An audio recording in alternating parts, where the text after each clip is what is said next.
John 3:1. Erat autem homo ex Pharisaeis Nicodemus nomine, princeps Judaeorum. And there was a man, one of the Pharisees, Nicodemus by name, a chief man or leader among the Jews. This is the beginning of John's pericope about the meeting between Nicodemus and Jesus, which introduces a fascinating discourse in this gospel, and we begin with a simple enough sentence. There's a couple things we can note, though. Probably the first and most important thing is to note that nomine is an ablative of specification, or of respect, it's sometimes called. So we can use the ablative without a preposition simply to indicate with respect to what body part or what thing or what quality, etc., something is true. And that's what's going on here with nomine. Nicodemus by name. That is to say, his name was Nicodemus. We could also say in good Latin, ei nomen erat, using the dative of possession, Nicodemus.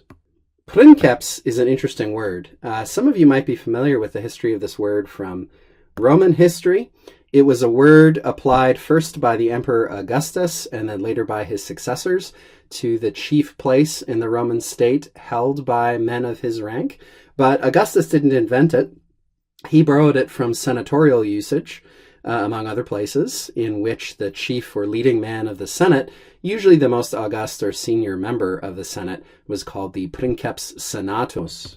But it was a general word that could be used in all kinds of different contexts for a chief or a leader or sort of a leading personality among any group of people. Here, of course, of the Jewish people, and probably this means of the Sanhedrin particularly.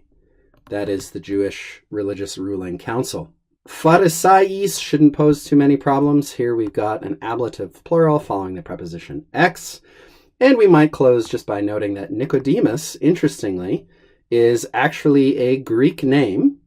Its two elements mean victory of the people.